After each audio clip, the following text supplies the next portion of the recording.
বলে সদকা মানুষের বিপদ আপদ বালা মুসিবতকে দূরীভূত করে দেয়। সুবহানাল্লাহ।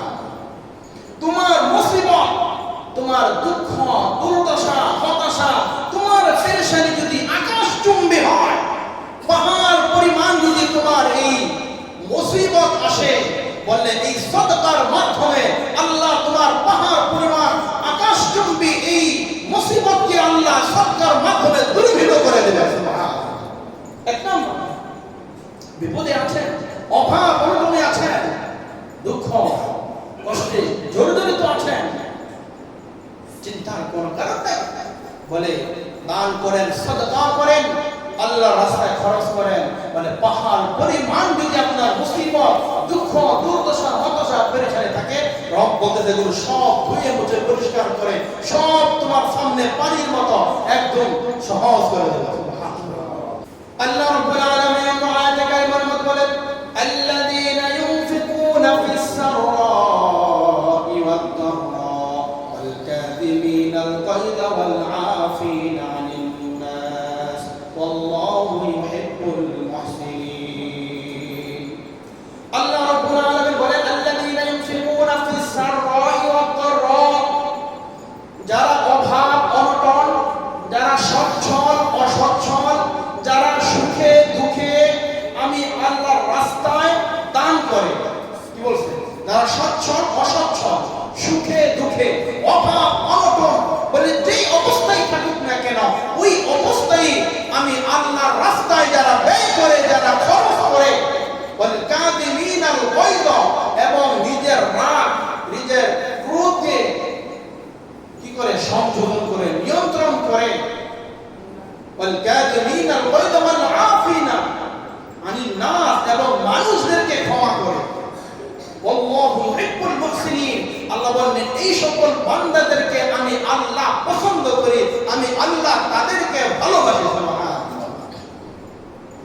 আয়াতে কি বলছে, যারা সচ্ছল অসচ্ছল সর্ব অবস্থায় আল্লাহর রাস্তায় ব্যয় করে এবং নিজের রাগকে নিয়ন্ত্রণ করে, আয়ত্ত কন্ট্রোল করে,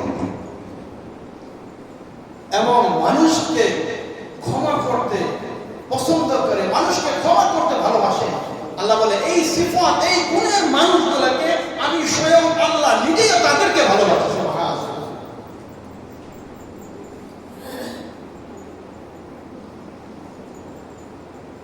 আল্লাহ রাব্বুল আলামিন এই আয়াতে কারিমার মধ্যে মুফাসসিরিন কিরাম, মুহাদ্দিসিন কিরাম হাদিস নিয়ে আসছেন। রাসূলুল্লাহ সাল্লাল্লাহু আলাইহি ওয়াসাল্লাম বলেছেন যে তোমরা সচ্ছল অসচ্ছল, দুঃখে সুখে, দুঃখে অভাব অনটনে আমি আল্লাহকে দান করবে, আমি আল্লাহকে ভালোবাসবে, তাহলে এই দান সদকা খয়রাত করার মাধ্যমে আমি আল্লাহ তোমাদেরকে অনেকগুলো পুরস্কারে পুরস্কৃত করব। সুবহানাল্লাহ। এক নাম্বার হলো আস-সাদাকাতু তারাদ্দুল বালা, কোন বড় সাদাকাতু তারাদ্দুল বালা, বলে সদকা মানুষের বিপদ আপদ বালা মুসিবতকে দূরীভূত করে দেয়। সুবহানাল্লাহ। তোমার মুসিবত, তোমার দুঃখ, দুর্দশা, হতাশা, তোমার পেরেশানি যদি আকাশচুম্বী হয়, পাহাড় পরিমাণ যদি তোমার এই মুসিবত আসে, বললে এই সদকার মাধ্যমে আল্লাহ তোমার পাহাড় পরিমাণ আকাশচুম্বী এই মুসিবতকে আল্লাহ সদকার মাধ্যমে দূরীভূত করে দেবে। সুবহানাল্লাহ। এক নম্বর, বিপদে আছেন, অভাব অনটনে আছেন, দুঃখ কষ্টে জর্জরিত আছেন, চিন্তার কোন কারণ নেই, বলে দান করেন, সদকা করেন, আল্লাহর রাস্তায় খরচ করেন, মানে পাহাড় পরিমাণ যদি আপনার মুসিবত, দুঃখ, দুর্দশা, হতাশা, পেরেশানি থাকে, রব বলতে যেগুলো সব ধুয়ে মুছে পরিষ্কার করে সব তোমার সামনে পানির মতো একদম সহজ করে দেবে। দ্বিতীয় নম্বর হলো তোমার হায়াতের মধ্যে আমি আল্লাহ বরকত দান করব। সুবহানাল্লাহ। সদকার মাধ্যমে আল্লাহ মানুষের হায়াতকে আল্লাহ বৃদ্ধি করে দিবেন। সুবহানাল্লাহ। হায়াতকে আল্লাহ দীর্ঘায়িত করে দিবেন, অপমৃত্যু থেকে আল্লাহ হেফাজত করবেন, হার কিসমের দুর্ঘটনার কবল থেকে রব আপনাকে কিভাবে হেফাজত করবেন আপনি কল্পনাও করতে পারবেন না।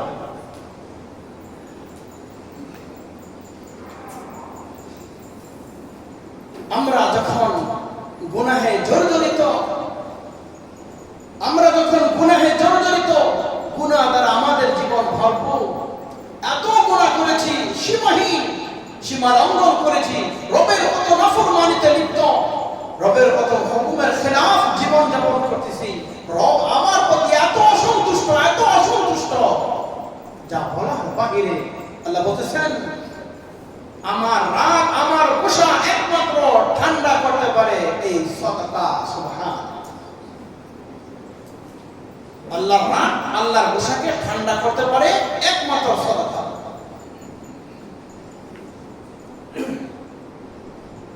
এরপরে মুহাদ্দিসিন کرام বলেন সাদাকার মাধ্যমে তোমার মই মুরব্বী, পিতা মাতা, দূরের কাছের আত্মীয় স্বজন যারা শায়িত আছে, বলে তাদের জীবনের গুনাহগুলো মাফ করে তাদের কবরে আল্লাহ শান্তির একটা ফয়সালা করে দেবে। সুবহানাল্লাহ। আমাদের কারো মা, কারো বাপ, কারো কলিজার টুকরা সন্তান, কারো প্রিয়তমা সহধর্মিণী দুনিয়া থেকে চলে গেছে, আল্লাহ বলতেছেন তাদের নামে দান সাদকা করো, বলে তাদের কবরকে জান্নাতুল মির রিয়াদিল জান্নাহ মে আল্লাহ তাআলা বানায়।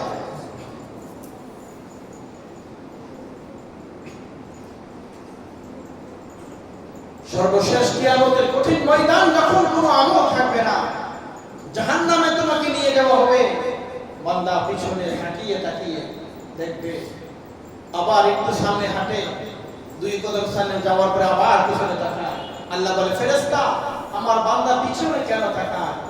বলে দেখি আমার রব আমার জন্য কোনো ক্ষমার ঘোষণা করে কিনা।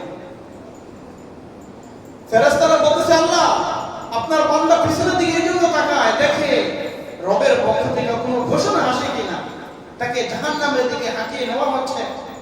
আল্লাহ বলে দেখো তার কোনো নেক আমল আছে কিনা, তার কোনো ভালো আমল আছে কিনা। বলে হ্যাঁ হ্যাঁ আছে। বলে কি আমল আছে? বলে সে তো একদিন সাধারণ ভাবে তার সাধ্য অনুযায়ী একটু সাদকা, একটু দান করেছিল। বলে যাও রবের ঘোষণা হলো ওই সাদকা, ওই দানের বিনিময় রব তাকে ক্ষমার ঘোষণা করে তাকে জান্নাতের ওয়াদা দিয়েছে, জান্নাতের ওয়াদা দিয়েছে। আল্লাহ রাসূল সাল্লাল্লাহু আলাইহি ওয়াসাল্লাম বলেন ইত্তাকুন নার ওয়ালাউ বিশিক্কি তামারাতিন, তোমরা একটা খেজুরের বিচি পরিমাণ হলেও আল্লাহর রাস্তায় দান করে তোমরা জাহান্নাম থেকে মুক্তিপণ নাও। ইত্তাকুন নার, জাহান্নামের আগুন থেকে তোমরা বাঁচো। ওয়ালাউ বিশিক্কি তামারাতিন, যদিও একটা খেজুর হয়, যদিও একটা খেজুর হয়, খেজুরের বিনিময় হলেও জাহান্নাম থেকে মুক্তিপণ নাও, জাহান্নাম থেকে বাঁচো।